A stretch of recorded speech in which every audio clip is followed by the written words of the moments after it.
Have you ever thought about starting your own podcast? When we were trying to get this podcast off the ground, we had so many questions. How do we record an episode? Where do we find background music? How do we get our show on Apple Podcasts, Spotify, and all the other places that people like to listen? And where do we find advertisers? The answer to every one of these questions is really simple. Anchor. Anchor is a one-stop shop for recording, hosting, distributing, and monetizing your podcast. And best of all, it's 100% free and 100% ridiculously easy to use. Anchor makes it simple to get up and running. You can upload and schedule your podcasts ahead of time. It publishes to all the major podcast platforms. You can easily check your stats. I could go on, but instead, why don't you go and get started? Go to anchor.fm/start to join the e-commerce minute and a diverse community of podcasters already using Anchor. That's anchor.fm/start. We can't wait to hear your podcast. It's the E-commerce Minute, your daily dose of e-commerce, tech, and retail news with your hosts, Bart Mraz and John Suter. The E-commerce Minute is a production of Sumo Heavy, a digital commerce consulting firm in Brooklyn, New York, and Philadelphia. Find us on the web at sumoheavy.com. It's the E-commerce Minute for March 23rd, 2018.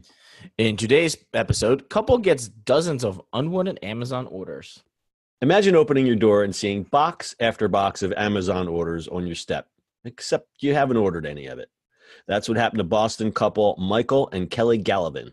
For 5 months, the couples received box after box, all from China, and which have so far included everything from Bluetooth speakers and humidifiers to phone chargers and flashlights. Well, this may sound like a great thing. Who doesn't like free stuff? It pretty much weirded them out, and they just wanted it to stop.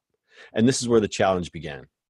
After a few weeks of a flood of goods arriving at their doorstep, they worried that they might have to pay for all the unwanted goods. There were no sender address or invoice slips with the packages, making them difficult to trace and impossible to return. Amazon asked the husband Mike for order numbers, but of course he didn't have it because he didn't order the stuff. All Amazon would say with any certainty was that all the items were ordered using gift cards.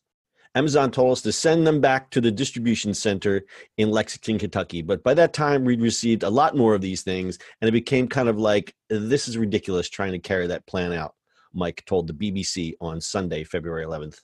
Desperately seeking a solution, Mike did what most of us would do. He checked the Googles. When entering the phrase unordered packages from Amazon, several articles showed up describing a practice known as brushing. Here's how the scam works. Brushing enables an online seller to submit positive reviews for their own products via fake accounts. Hiding behind one of the fake accounts, the online seller, or most likely a brushing firm hired by the seller, goes through the usual process of searching for an item on Amazon or another e-commerce site before making a purchase. This, quote, normal activity makes it harder for Amazon to identify the account as fake, and so the company fails to spot the bogus reviews. In many cases, the review will be for an item of higher value than the one that was sent out. Mike thinks his information may have been compromised when he ordered an item online from China last spring. So why send free stuff to the U.S.? According to Forbes, this has to do with subsidized postage rates offered by the U.S. Postal Service that make it cheaper for Chinese sellers to send overseas rather than domestically. Mike says the free stuff has since stopped showing up at his door, most likely due to the international attention that's been given to this story. Have you gotten free stuff from Amazon? Let us know. You don't want free stuff from Amazon? I'll take some free stuff.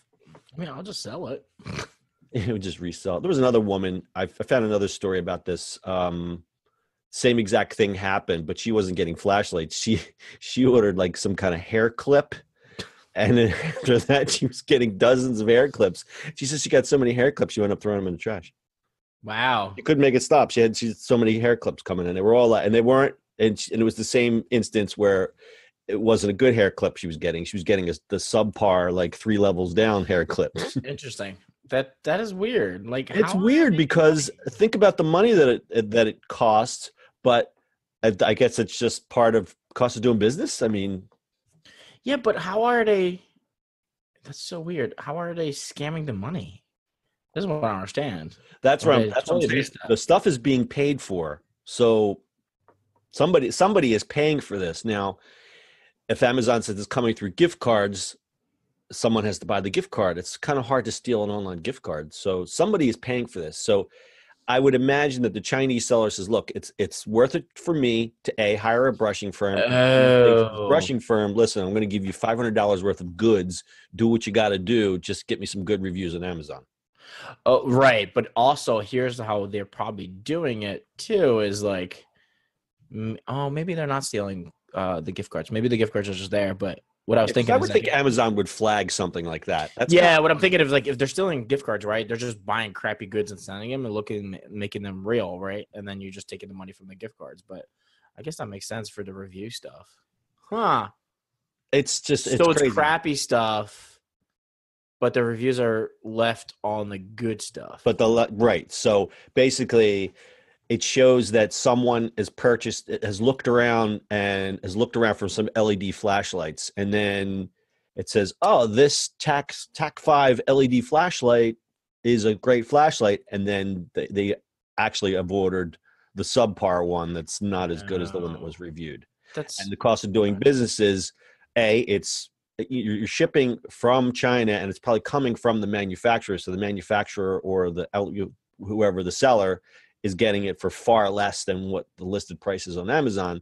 So you're basically getting almost free shipping to ship a good that costs a 20th of what they actually charge on Amazon. And the cost of doing business is probably like, a quarter to the brushing firm, a quarter to pay for it. Correct. Not like advertising, but like correct. It's an advertising. It's an advertising cost. We look at it as, oh my God, they're shipping all these goods for free, but they're not paying $40 for the humidifier. They're paying for, $3 for it.